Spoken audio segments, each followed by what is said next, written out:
Hello, everyone. It is Misha Green. I'm back again. Y'all see my face enough today, but I'm back again with Dr. Iheoma Iruka. She is the founder, and I want to make sure I get this right, of the Equity Research Action Coalition. And she's going to talk to us today about the importance of Black Babies Matter Awareness Month. Why are Black babies matter? We know that is the case, but why in particular do we need to raise awareness about that and how we can join in this call to action in order to ensure that Black babies and Black children are prioritized. Now, I know y'all are probably wondering, why is Misha not in her normal office? We're still in pandemic world, and I feel fine, but was actually getting a COVID-19 test that ran a little bit late. So bear with me as I'm in my back seat. But as I told Dr. Ioma, she is the star and the expert, and this is her show. So we are going to get right into it. First of all, without further ado, welcome, welcome, welcome. And thank you so much for being here. How are you doing today as we are in the middle of a pandemic still? Yes, I am first, I'm so honored to be here with you, right? Especially in your backseat as you had to go take care of business. So I am, just waking up from, my comatose of eating all that Thanksgiving goodies like for like the past 4 days. So yes. Oh my goodness. Yes, we are so thankful that we people got to actually celebrate Thanksgiving this Yeah. year. Last year people had their own little maybe family moments or did not, and we're Yeah. solo. So on our show earlier today, we had a thoughts of Thanksgiving on Thanksgiving Monday. It was something like that. And it was probably far more eloquent. But anyway, it was just so great to hear Yeah. folks sharing how much this Thanksgiving has meant to them. So I'm glad that you are back from your comatose. And, Yeah. or for those who may know it as another term, the itis. The itis. Yes, I was gonna try to say the itis, but I was like, is it too early in the day? I don't know. No. Indeed. No, look, we all know about the Yes. itis. Yes. Yes. But yeah, so thank you so much for being here with us today. We know that Black Babies Matter awareness is so important, but this month in particular, you have been raising awareness and making this effort heard. Can you first just tell us a little bit about Equity Research Action Coalition itself? And then why you decided to take this on as an initiative to raise awareness on Black babies. Absolutely. So I would just first say that the Equity Research Action Coalition is really sort of a collaborative initiative at the University of North Carolina at Chapel Hill at the Frank Porter Graham Child Development Institute. And really, all we're trying to do is make sure that we center the cultural wealth and assets of Black people as we really try to make sure that children and their families are thriving in the first few years of life, because we know that when you get set up early in life, that you're likely to do better, whether health wise, education wise, et cetera. And so we're really trying to work with our communities, community advocates, but also policymakers to make sure that we have policies that really center Black people. And really, first and foremost, I come to you all as a mother of two Black children. And so for me, I work on behalf of my kids and also those who look like my kids and who are brilliant in all of who they are, from their skin color to their hair and everything else. But I also come as a researcher who has been doing a lot of work around, how do we make sure that Black children and families thrive? We just know that a, a majority of our communities live in low income households, right? That's about $48,000 for a family of four.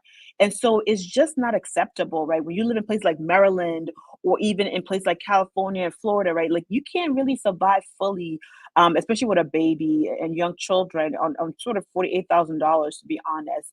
And so we're really trying to make sure that we recognize that Black people, especially those with children and Black families, we need to make sure that we really get what we really deserve. And really thought it was important that we really center our Black babies first and foremost, we know that Black children are 2 to 3 times more likely to be born low birth weight. They're likely to be born preterm, which actually predisposes you to either having some cognitive difficulties, behavioral difficulties, but you're also likely to die in the first years of life. And on top of that, Black babies are likely to lose their mother at a high rate. And, Baltimore County, for example, right, at such a high level that means that children are likely to not have a mother, right, within the first years of life. So that's really important. And we really thought that the point of the Black Babies Awareness Month is really to make sure that we begin to empower our community to talk about the importance of Black children, especially our Black babies, right? That we know what it takes to really make sure that our children and our families are centered and they start off life well. And we want to make sure that attention is brought to this issue both on a national level, but also on a state level, but also a local level. And a lot of these issues are systemic, right? It's not because people are not going to prenatal care, not eating right. Is that a lot of the systemic issues of racism, of discrimination really impact, mothers when they're pregnant, but also impact children before they're born and after they're born. So we're really trying to make sure that we are really engaging with our broader community around centering our Black babies and making sure that we attend to them during this month of Thanksgiving and connecting with our families and friends.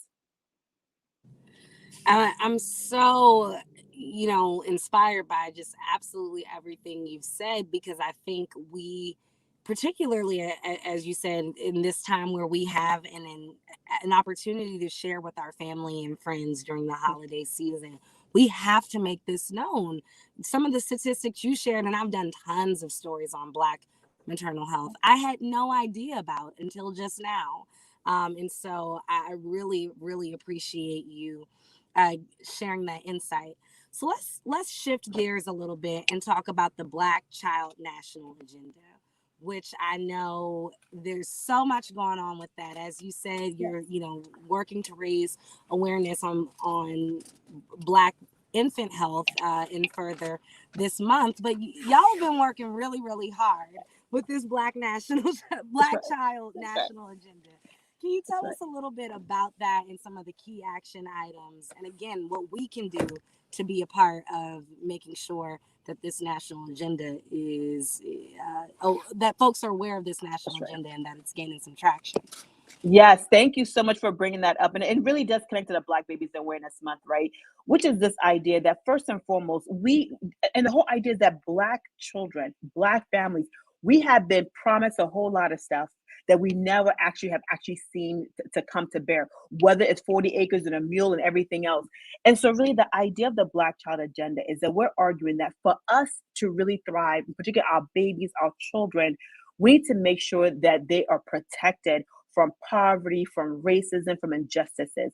That we also need to make sure that their health and well-being are promoted and they have access, that we're also promoting their actual economic health and well-being.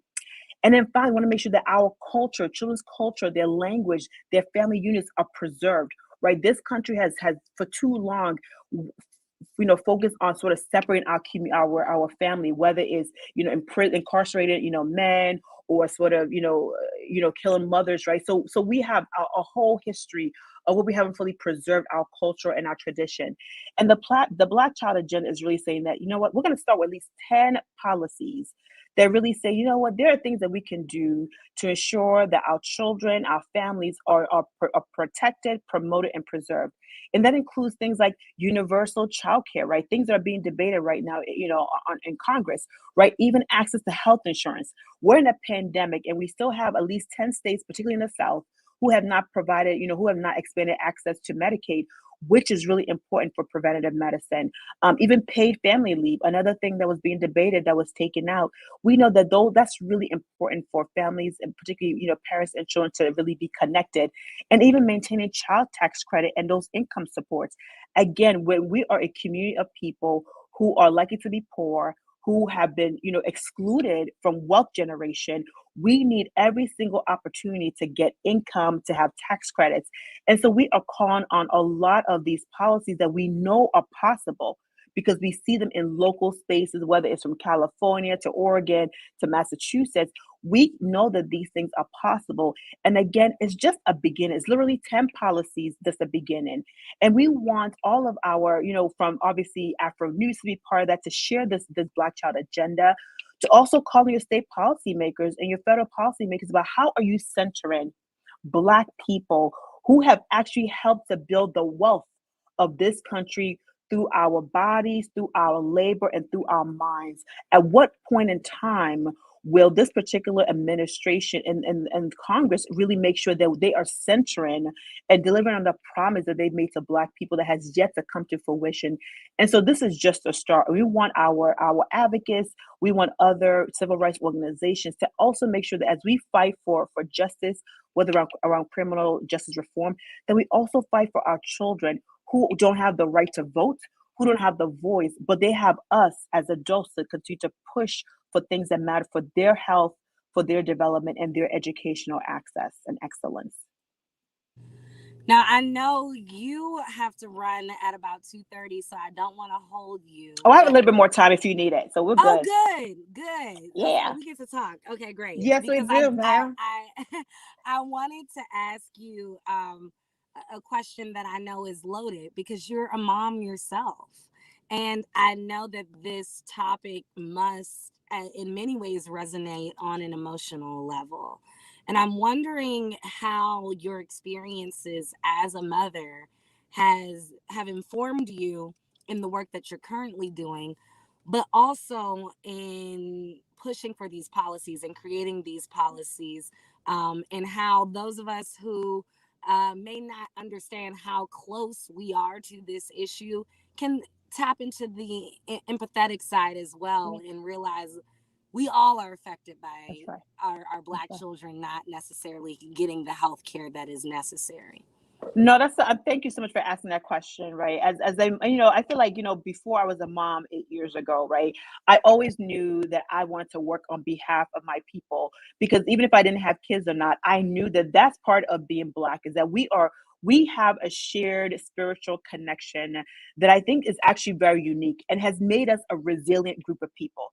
How many people in this world have been stepped on, stomped on, imprisoned? Nobody cares about you, but we still are able to wake up, smile, crack a joke, make new words, have kinfolk. So there's so much resilience in us as people. So I think we have to recognize that.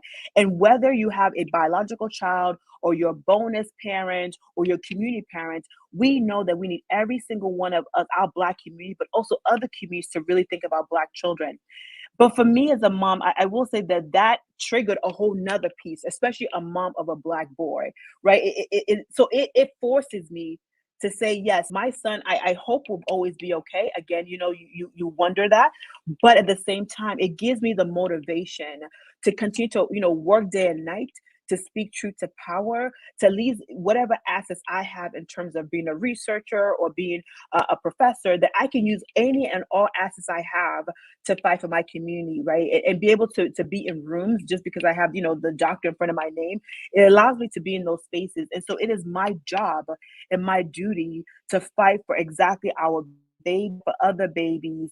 And so it's so that's why I think it's actually easier for me in some ways because I live and breathe this, right? I look at my son, I look at my daughter, and it's like almost like this is what I'm supposed to do. And so I almost feel like it's almost work but not work.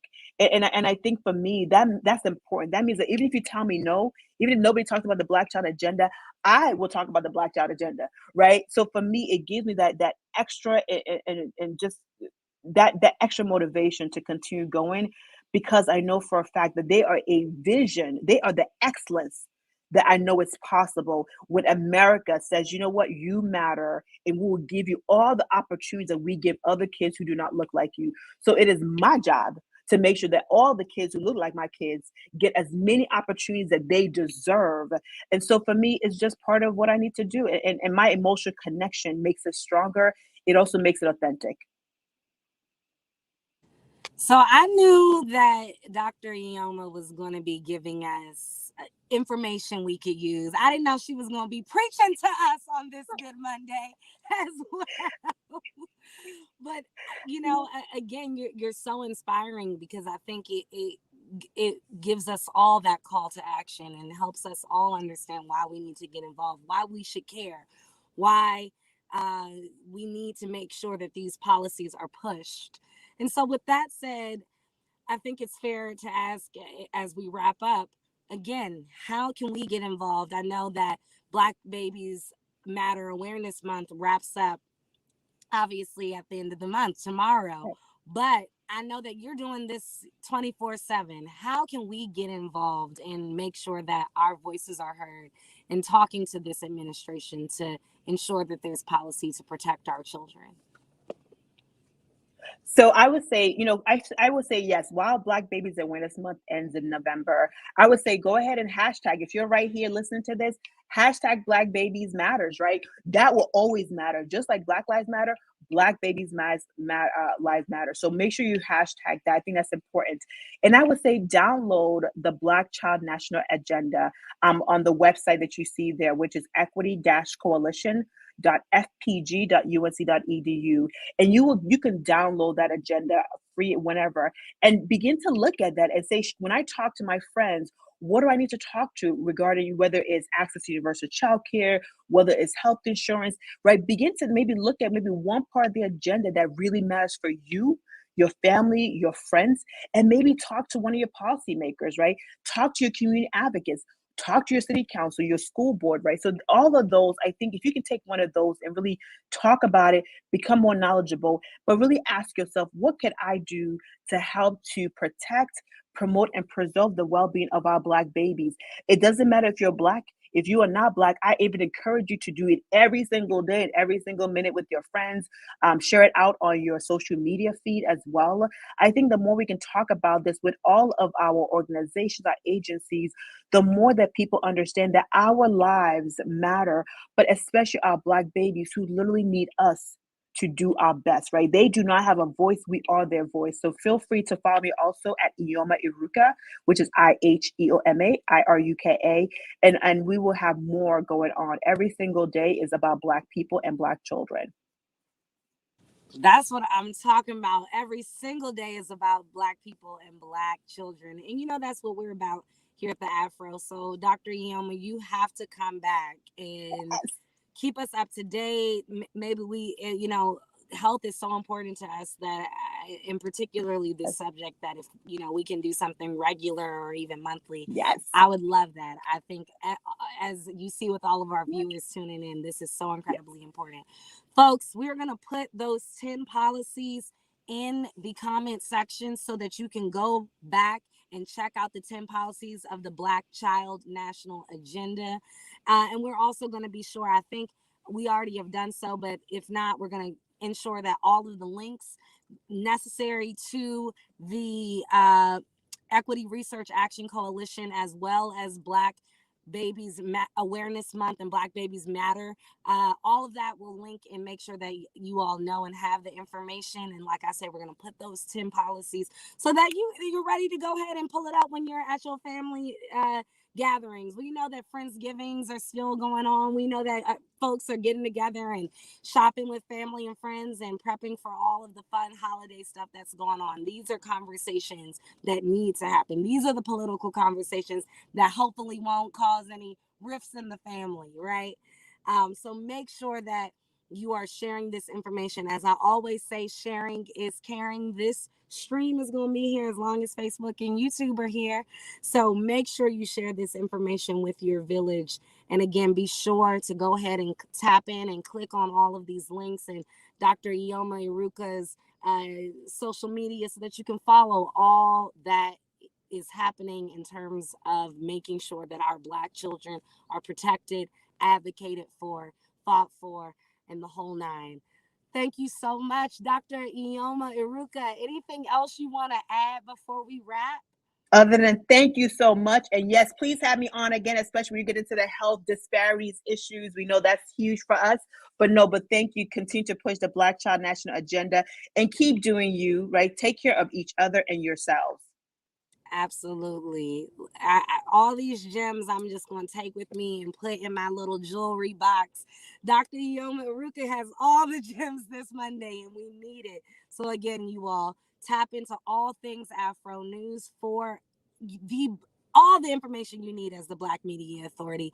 And no, again, this will be here as long as Facebook and YouTube exist. So go ahead and share this stream with your family and friends. The village needs to know how they can get involved in protecting our Black children and our Black babies. And with that said, everybody be safe, take care, wash your hands, mask up still. We're still in the middle of a pandemic, and we need to make sure that you all are out there able to share and spread the good news. Thank you so much, Dr. Iheoma, so much for your time. We really appreciate it. Thank you.